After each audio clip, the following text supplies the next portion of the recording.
안녕하십니까. 신의균의 국방TV 시큐리티 뉴스입니다. 자, 오늘도 우크라이나 전황 알려드리도록 하겠습니다. 푸틴 러시아 대통령을 아주 극렬히 지지하는 무장 세력이 있습니다. 정말 악랄하고 이번 전쟁을 통해서 참혹한 그런 전쟁 범죄 행위를 저지르고 자신들 스스로 파시스트, 나치라고 칭하면서 푸틴을 아주 무조건 푸틴 하고 싶은 거 다 해. 우리 푸틴 하고 싶은 거 다 해. 라고 하던 조직이었는데 이 조직이 정부와 국방부를 어마어마하게 비난하고 나섰습니다. 총 들고 나가 싸워보니까 이게 아니구나 라는 생각이 든 겁니다. 어떤 내용인지 보겠고, 자, 이렇게 되면 푸틴의 앞날이 사실은 좀 위태스럽게 되겠죠. 그리고 가마솥 작전이라고 제가 평가를 했지만 이런 오래 호브 전선을 에워싸려고 했던 포위 작전이 완전 실패로 드러나고 그 실패한 상황 속에서 깨지고 뒤로 나가서 재편성하고 있는 그 부대에 정말 기가 막힌 주력 전차가 배치되고 있습니다. 완전히 갈 때까지 가고 있는 러시아군 상황 보겠습니다. 자, 먼저 전과 보겠습니다. 병력은 580명의 러시아군을 살상했다라고 우크라이나군이 밝혔고, 전차는 6대 격파, 장갑차 12대 격파, 차량 32대 격파, 특수장비 5대 격파, 야포 28문 격파, 무인항공기 35대 격추 등의 전과가 있다라고 밝혔고요. 무인항공기 대단히 많은 격추 전과가 있는데 제가 좀 이따 알려드리겠지만 또 지금 키우와 이런 곳에 많은 드론이 공습을 했다라는 안타까운 소식이 들어와 있습니다. 우크라이나 총참모부는 하루 동안 30회의 교전을 했고 여전히 공세 진행 중이다라고 밝혔고, 말씀드렸듯이 러시아는 지금 키우와 크리비리흐 일대에 대규모 드론 공습을 실시했다라는 거예요. 안타깝습니다. 자, 우크라이나 국방 차관은 아우디우카 인근의 오피트네를 부분적으로 탈환했다라고 밝혔는데, 이 오피트네라는 이름이 저는 바흐무트 바로 아래에 있는 그 마을로 생각을 해서 이 바흐무트인데? 라고 했는데 알고 보니까 여러 군데 있는 거예요. 우리나라도 똑같은 동네 이름 여기저기 많이 있지 않습니까? 아마 그런 것 같습니다. 자, 아우디우카는 여기 도네츠크 시죠. 도네츠크 주의 주도 도네츠크 시. 그런데 이 도네츠크 시는 도네츠크 주의 수도이기도 합니다만은 또 도네츠크 인민공화국의 수도이기도 합니다만은 바로 그냥 최전선이에요. 그래서 여기가 아우디우카입니다. 아우디우카가 바로 이렇게 붙어 있다 보니까 러시아가 전쟁 초기부터 그렇게 아우디우카를 뺏으려고 노력을 했죠. 그런데 못 뺏었죠. 그런데 우크라이나군이 밑으로 치고 내려가서 여기 있는 오피트네라는 곳을 점령을 해버린 거예요. 그런데 이 바로 앞은 공항입니다. 공항. 이 정도 붙었으면 공항에 비행기에 솟아오르면 맨페즈 휴대용 지대공 미사일 가지고도 격추할 수 있는 이런 거리까지 붙어버린 거죠. 이제 이 공항 러시아 사용 못하게 됐죠. 자, 이런 전과를 거뒀다라는 겁니다. 러시아는 1년 6개월 동안 이 아우디우카를 때렸는데 한치도 전진을 하지 못했죠. 그런데 우크라이나는 바로 전진해버렸습니다. 토니 블링컨 미 국무장관은 스타링크, 일론 머스크의 위성통신 서비스망 스타링크죠. 이 스타링크가 우크라이나에 온전히 서비스되어야 된다라고 주장을 했는데요. 스타링크가 개전 초에 우크라이나군의 무선통신 이런 것들이 보장되게 하기 위해서 돈 안 받겠다 하고는 지원해줬죠. 그러다 중간에 또 돈 받겠다 해서 욕 바가지로 먹고 다시 또 돈 안 받고 지원을 해줬는데, 문제는 크림반도 쪽에는 지원을 안 해주는 겁니다. 그런데 우크라이나는 크림반도를 회복해야 되죠. 이 말은 이 일론 머스크가 크림반도를 러시아 땅으로 생각하고 있다, 이 말 아니겠습니까? 그래서 크림반도 세바스토폴이라든지 아니면 케레치대교 공격하려면 드론 날려보내야 되는데 드론 날려보내려면 통신이 돼야 되죠. 그런데 크림으로만 들어가면 통신이 끊어지는 거예요. 그래서 이 토니 블링컨 국무장관이 일론 머스크에게 경고하는 거죠. 우크라이나에 크림반도까지 온전히 서비스되어야 된다라고 압박을 하면서 또 블링컨 장관은 푸틴이 평화에 관심을 보이면 협상이 가능하다, 휴전 협상 가능하다라고 하는 건데, 이 평화에 관심을 보이는 건 뭐냐? 이 우크라이나 측에서 주장하는 바처럼 전면적으로 철수하고 그리고 보상해주고 하면은 협상 가능하다라는 거니까 뭐 양측 입장이 다 CR이 안 먹히는 거죠. 자, 유럽 평의회는 러시아의 가짜 선거에 강한 유감을 표명한다. 이거 대응할 것이다. 이거 이래서는 안 된다. 민주주의가 완전히 훼손되고 있다라는 건데, 지금 러시아가 지방선거를 실시하고 있답니다. 그런데 곧 있으면 내년 초에 대통령 선거를 하죠. 그러니까 대통령 선거 전초전이 되는 겁니다. 그런데 이 러시아가 이런 짓을 하고 있다고 그래요. 보로네슈 지역의 세미쿠르스키 지역의 선거구 투표용지인데, 자, 여기 보시면 뭐가 이름이 이렇게 나와 있습니다. 똑같은 이름이에요. 바흐틴이라고 하는 이름인데, 바흐틴이 세상에 6명이나 있습니다. 이게 왜 이러냐? 이 선거구에 바흐틴이라고 하는 이름을 가진, 성을 가진 유력 후보가 있었던 겁니다. 야당에. 그런데 여기 있는 여당 후보가, 다른 뭐 후보들은 별 관심이 없는데 바흐틴은 아주 위협적이다. 그래서 이 지역의 선관위에서 만든 투표용지가 세상에 없는 바흐틴을 5명이나 더 집어넣은 거예요. 그래서 일반 뭐 정치에 아주 관심 많은 사람들은 뭐 홍길동이다, 신인균이다 다 알 수 있지만, 뭐 근데 인균 잘 모르겠는데, 그래서 신영균, 뭐 신호균, 뭐 이런 식으로 이름 비슷하게 해서 한 6개 만들어 놓는 거예요. 그러면 사람들이 신뭐시기는 알겠는데 이게 누구지? 신영균인가? 그래, 신영균이야 찍고, 아니야 신인균이야 찍고, 아니야 신호균이야 찍고, 뭐 이런 식으로 해서 표가 분산되는 겁니다. 그래서 여기 아래에 있는 여당 후보가 그냥 이 바흐틴을 제쳐버리고 당선이 돼버리는 거죠. 이런 식으로 대놓고 불법 선거를, 부정선거를 하더라라는 겁니다.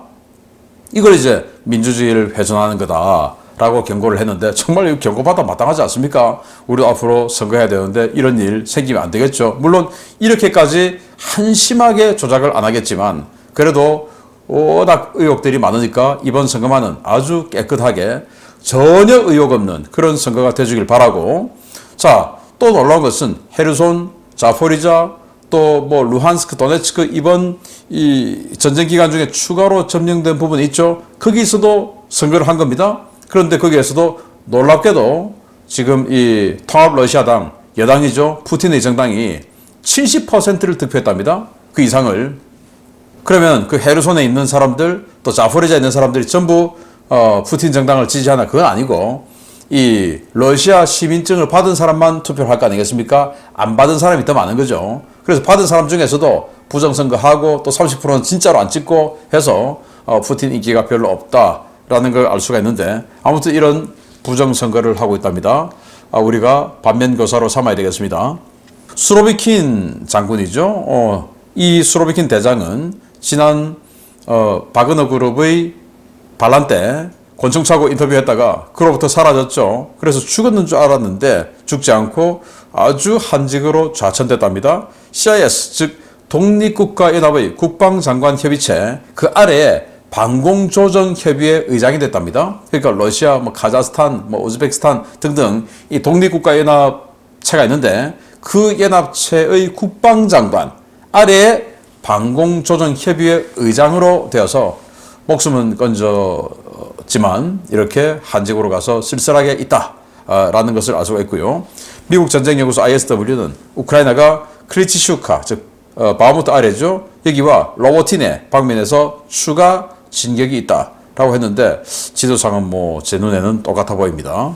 월스트리트 저널은 우크라이나는 올 겨울에 F-16 전투기 실전 투입 낙관한다 라고 이야기했는데, 아니 지금 초등사 이제 영어 교육하고 있고 한 마당에 아직 조정 교육도 안 들어갔는데 어떻게 올 겨울에 얼마 안 남았는데 F-16 전투기 실전 투입을 할까요? 이것도 좀 의구심이 듭니다. 그리고 우크라이나 국방장관은 미국의 에테킴스, 하이마스나 에메랄레스의 로켓 대신 장착하는 그 탄도미사일이죠, 그거 공여 결정 확신한다 라는 건데, 에이테킴스 공여에 대해서 계속 여기저기서 보도가 나오는 것으로 봐서 이제 정말 곧 에이테킴스 결정하나 봅니다. 뭐 그렇게 되면 한 300km 정도는 아주 강력한 타격을 할 수 있게 되니까 우크라이나에 큰 힘이 되지 않을까라고 생각이 됩니다. 우크라이나는 12일 CV-90 스웨덴제 보병 전투장갑차죠. 그 CV90 1000대 생산 계약을 발표한다라고 예고를 했는데요. 자, 이겁니다. 스웨덴 의회에서 9월 12일 발표될 CV90 생산 계약 예상 모델인데 이거 풀옵션 버전이에요. 뭐 이 정도로 풀옵션 하지는 않을 것 같고 아무튼 이걸 언제 생산하냐 이제 이게 문제인데 전쟁 후에 생산하지 않을까라고 생각이 되고 이렇게 전쟁 후에 보병 전투장갑차를 스웨덴 당신네들 걸 구매해 줄 테니까 뭐 좀 많이 전쟁 기간 중에 지원 좀 해달라 그리고 그리펜 전투기 그거 좀 달라 뭐 이런 조건이지 않을까라고 생각이 되고요. 또 이 번외로 자 이거 보십시오. 자포리자 전선에서 발견된 중국제 소총탄 박스입니다. 53식 7.62mm 보총탄이다 그래 놨는데 AK-47 7.62mm 3구탄이 되겠죠. 그 탄 박스가 여기 있는 거예요. 그래서 중국이 알게 모르게 무기를 이런 식으로 지원해주고 있다라는 명백한 증거다라는 겁니다. 자, 주요 소식 들어갑니다. 첫 번째입니다. 지난 주말 전차와 장갑차를 동원해 기세 좋게 역습을 시도했던 러시아군이 대패했다는 소식 전해드린 바 있습니다. 러시아가 이 과정에서 큰 피해를 입고 보병부대 위주로 전력을 재편성하고 있는데 이번 주 노프로코피우카와 베르보브 일대 러시아군 방어선이 돌파될 수 있다는 경고들이 러시아 내에서 쏟아지고 있습니다. 지난 주말 러시아군의 역습 시도는 철저한 실패로 끝났으며 이번 역습 실패로 해당 축선 러시아군의 핵심 기갑 장비 대부분이 사라져 러시아군 방어작전이 이번 주 최대 고비를 맞이할 것으로 보인다고 복수의 러시아 밀 블로거들이 9월 11일 평가했습니다.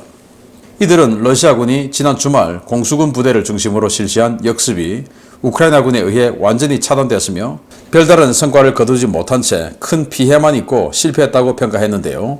이들은 방어전을 수행하기에도 모자란 전차와 장갑차, 야포가 어설픈 역습 시도 과정에서 큰 손실을 입었다고 성토했습니다. 러시아 밀 블로거들이 성토한 바와 같이 러시아는 지난 9월 8일부터 10일 사이 전선 서측과 동측에서 대대적인 공세를 실시했습니다. 제810 해군 육전여단과 제503 차량화 소총연대가 로보틴의 남서쪽에서 제100 정찰여단과 247 공수연대가 베르보브 일대에서 포병과 항공지원까지 받으며 역습을 시도했지만 이들은 우크라이나군에 저지당하고 2개의 대대 규모의 기동부대와 1개 여단 규모의 포병을 잃는 참패를 겪었습니다. 이 과정에서 양측은 주력 전차들을 동원해 전차전을 벌였는데요. 어제 소개해드린 바와 같이 로보틴의 외곽에서는 우크라이나군의 레오파르트 2 A6 전차가 러시아군 T-80 BVM 전차를 물리쳤고 베르보브 방면에서는 우크라이나군 챌린저2 전차가 러시아군의 지뢰와 포격으로 돈주화됐다는 보고가 올라왔습니다. 해당 영상을 촬영해 공개한 우크라이나 측 관계자는 제82 공중강습여단의 챌린저2 전차와 T-80 전차가 러시아군의 역습을 저지하던 과정에서 상호 간에 격렬한 포격전이 있었다며 우크라이나군은 챌린저2 전차와 T-80 전차 1대, M랩 장갑차와 MTLB 장갑차 등 여러 대의 차량을 잃었지만 러시아군 장비 피해는 그 몇 배에 달했다고 전했습니다. 러시아와 우크라이나 양측 오신트 소식통들은 러시아가 이번 역습 과정에서 막대한 장비 손실을 입고 방어선을 뒤로 물렸다는 공통된 평가를 내놓고 있습니다. 로보틴의 남쪽의 노보프로코피우카 북쪽에 급조된 참호선이 초토화돼 정착촌 거주지역 동쪽까지 우크라이나군 기동부대가 진입했고 베르보브 역시 마을 전체의 3분의 2 이상을 우크라이나군이 장악했기 때문입니다. 역습 과정에서 T-90M과 T-80 BVM 등 다수의 고성능 주력 전차를 상실한 러시아는 베르보브 전선에서 큰 피해를 입은 제1430 차량화 소총연대를 뒤로 빼내 재편성 작업을 진행 중인데요. 재편성에 들어간 이 부대는 AK-47 소총과 구형 T-55 전차가 주력 장비로 공급된 것이 확인되었습니다. 이 같은 상황은 격전지 오레오브 축선의 러시아군이 앞으로는 T-55 전차와 같은 구닥다리 장비로 우크라이나군에 맞서 싸워야 한다는 것을 의미하는데요. 전선의 러시아군 차라리 그냥 그 전차를 몰고 우크라이나군에 투항하는 것이 낫지 않을까 싶습니다. 자, 이렇게 T-80 BVM 전차 이런 거 쫙 몰고 우크라이나군의 배후를 습격했죠. 양쪽에서. 그게 이제 박살났다. 그렇지만 박살나는 과정에서 포격전을 주고받으며 최강으로 생각되었던 이 챌린저2 전차가 또 하나 파손됐다.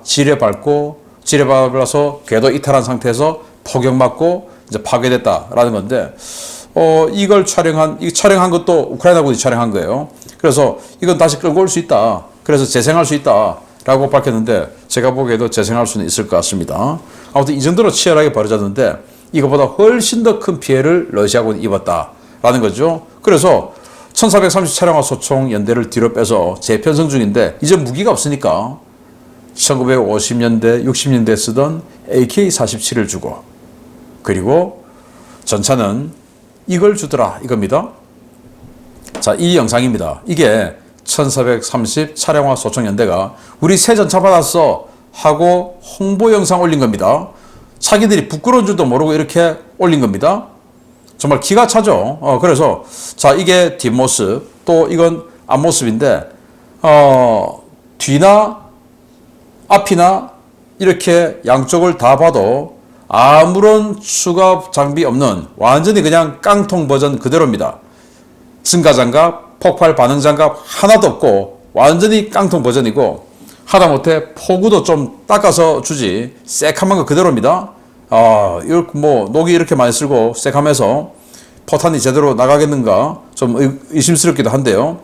아무튼 이런 식으로 화염은 어마어마하게 나오겠네요. 아무튼 이런 식으로 뭔가 방어력을 제대로 갖추지 않은 상태에서 1430 차량화 소총 연대에 전차를 줬는데, 이 사람들은 그것도 좋다고 지금 촬영해서 SNS에 올렸습니다. 우리 이런 전차 새 거 받았어. 이제 니들 다 죽었어. 라고 하는데, 자기네들이 지금 다 죽게 생겼습니다. 자, 어제 제가 보여드렸던 동영상에서는 레오파르트 2 A6 전차에 한 방 맞은 T-80 전차는 연기를 내뿜으면서 일단 도망을 갔죠. 도망가다가 어떻게 되는지는 알 수 없으나. 그런데 이건 스쳐도 박살납니다. 스쳐도. 이야, 참 이런 상황에서 전황지도를 보면, 자, 여기 이 노보프로코피우카 이 앞쪽에 급조 참호선을 아주 다량으로 만들어 놨는데, 이걸 이제 드디어 돌파했다라는 거고, 또 여기 베르보브 쪽을 서쪽 지점까지는 완전히 들어가서 시가전을 벌였다. 그리고 노보프로코피우카와 베르보브의 공이 정착조 안으로 우크라이나군 전차가 나타났다라는 보고가 들어왔어요. 그리고 기억하시겠지만 이 참호선들 쭉쭉 2차 주방어선이죠. 여기가 2차 주방어선의 참호선을 상당히 많이 지금 잠식하고 들어갔습니다. 아마 소탕전 들어간 게 효과를 좀 보나 봅니다. 앞으로 조금만 더 있으면 정말 9월달 내로 확실하게 다 2차 방어선 여기 로보티네 이 지역을 다 점령할 수 있을 것이다 라고 하는 주장도 나왔는데, 그럴 수 있을 것 같습니다. 자, 이런 러시아군의 상황에 대해서 완전히 러시아가 내부적으로 크게 흔들리는 상황, 싸워보니까 알겠다 나왔습니다. 보겠습니다. 러시아가 불리한 전황을 숨기기 위해 대대적인 검열 작업을 수행하고 있다는 소식 여러 차례 전해드린 바 있는데요. 러시아 검열 당국이 전혀 예상하지도 못한 집단에서 항명성 폭로가 나와 러시아 당국이 당혹감을 감추지 못하고 있다는 소식입니다. 러시아 내에서도 극단주의 성향으로 악명 높은 강성 푸틴 지지 무장단체에서 폭로가 터졌습니다. 자포리자 전선 최대 격전지인 노보프로코피우카 일대에서 우크라이나군에 맞서 힘겹게 싸우고 있는 러시아 극단 민족주의 세력 무장단체 루시치 그룹이 러시아군의 문제를 조목조목 지적한 폭로성 성명을 발표해 크렘린은 물론 러시아 극단주의 세력 내에서 논란이 커지고 있다고 복수의 러시아 워싱턴 소식통이 현지 시각 9월 11일 리포트했습니다. 루시치 그룹은 러시아 공수군과 특수부대, 바그너 그룹 출신 인물들이 중심이 돼 지난 2022년 설립된 무장단체인데요. 설립자인 알렉세이 밀차코프는 1991년생으로 푸틴의 극단적 민족주의를 숭배하며 폭력적 민족주의 운동을 펴온 극좌 파시즘 인사입니다. 루시치 그룹은 이름 그대로 특수부대 성격의 경보병 부대로 전선에서 정찰 임무나 배후 교란 임무를 수행해 왔는데요. 이러한 작전 중 우크라이나군 포로는 물론 여성과 어린이, 반려동물 등을 잔혹하게 살해하고 시신을 훼손하는 등 엽기적인 행각을 벌여 세계 각국에서 전쟁 범죄 혐의로 제재를 받거나 공개 수배된 범죄단체입니다. 이들은 설립자가 푸틴의 정치적 고향인 상트페테르부르크 출신이면서 열혈 푸틴 신봉자인 만큼 이번 우크라이나 침공에도 적극 개입하며 최전선에서 온갖 악행을 자행해 왔는데요. 이런 조직에서 러시아군의 무능을 성토하는 입장이 발표된 것에 오신트 전문가들은 상당히 놀라고 있습니다. 루시치 그룹 측은 최근 타스 통신에 크라스노폴 유도포탄과 란셋 무인기의 위력에 대한 보도가 나왔는데 그것이 위력적인 무기라 치고 도대체 그 무기는 어디 있는 것이냐 라며 러시아 당국을 성토했습니다. 루시치 그룹은 러시아군은 대화력전 수행 능력이 우크라이나군과 비교했을 때 절대적인 열세에 있고 포탄은 물론 드론도 부족한 상황이라며 러시아군이 대포병 사격이랍시고 쏘는 포탄은 도대체 뭘 맞추려고 쏜 것인지 모르겠다 라고 비난했습니다. 이들은 최근 전장에 배치된 토네이도 다연장 로켓 시스템은 정밀 유도가 되는 로켓이라고 해서 기대했는데 미국의 하이마스보다 전자전에 취약하고 목표에 제대로 맞지도 않는다 라고 성토하면서 이런 문제들을 발견해 군에 정찰 보고를 하려고 해도 부대마다 다 제각각인 무전기를 사다가 쓰고 있어 교신 자체가 안 된다 라고 성토했습니다. 루시치 그룹은 러시아군은 전선에서 부상자나 사망자가 발생해도 이들을 옮길 생각조차 안 하는데 이런 상황이 반복되면서 정규군 부대에서는 전투를 거부하는 항명과 탈영이 빈번하게 발생하고 이러한 과정에서 발생하는 손실은 집계에 잡히지 않기 때문에 러시아군의 병력 손실은 발표된 것보다 훨씬 클 수밖에 없다 라고 성토했습니다. 푸틴에 대한 절대적인 충성과 극단적인 이데올로기로 무장한 이 집단에서 러시아군에 대한 성토성 폭로가 나온 것은 이번이 처음인데요. 극렬 충성 집단에서조차 폭로와 성토가 쏟아지는 것을 보면 러시아도 이제 갈 때까지 간 것 같습니다. 네, 루시치 그룹이 정말 충격적인 그런 그声明을 발표를 했어요. 무전도 안 된다. 인접 부대하고 다 그냥 뭐 사제 사서 쓰다 보니까 다 제각각 다르다. 그리고 대화력전 해준다고 란셋 드론이다 뭐다 하는데 그 이따 치고 또 훌륭하다 치고 이 말은 이제 비아냥거리는 거죠. 도대체 그거 어디 있는 거냐? 예, 서비스 해주는 거 못 봤다 이거죠. 자, 그런데 이 루시치 그룹은 푸틴의 고향인 상트페테르부르크, 정치적 고향인 상트페테르부르크에서 자생한 집단이에요. 바그너 그룹이나 뭐 이런 것들하고 같이 했다가 니들하고 같이 못하겠어. 좀 약해. 해서 나와서 PMC처럼 바그너 그룹처럼 월급을 받는 게 아니고 그냥 순수하게 뭉친 사람들, 돈 안 받고 뭉친 사람들이에요. 돈 안 받고 좋아서 하는 게 제일 무서운 거죠. 그리고 그들 스스로 자신들을 파시스트, 그리고 나치라고 합니다. 이 나치가 국가 사회주의자당 아닙니까? 그래서 나치야말로 극단적인 민족주의 좌파 집단인데 우리나라는 뭐 아주 이상하게 애매하게 지금 번역을 하고 오도를 하죠. 그 잘못된 겁니다. 아주 좌파 극단주의 민족주의자들이 나치예요. 그래서 우파가 아니에요. 나치는 파시즘도 마찬가지예요. 좌파입니다.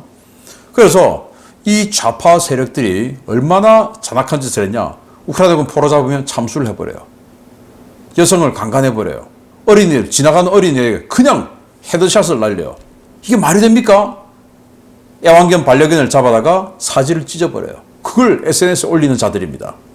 무지막지한 자들이죠. 그래서 지금 수배령이 내려있는 자들인데 이런 나쁜 자들조차도 이제 전선에 투입돼서 한번 해보니까 야 이거 뭐야 이거 이렇게 된 겁니다. 그동안은 뭐 완전 호가호위하면서 나쁜 짓은 골라서 하다가 직접 전선에 최전선에 들어가서 싸워보니까 아니란 것을 알고 자기네들이 또 힘이 있으니까 성명을 발표해서 우리가 잘못 싸운 게 아니고 안 해주는데 어떡하란 말이냐 라고 하는 이런 면피성 발언을 한 건 아닌가 라는 생각이 드는데 정말 계속 찢어지는 분열하는 거죠.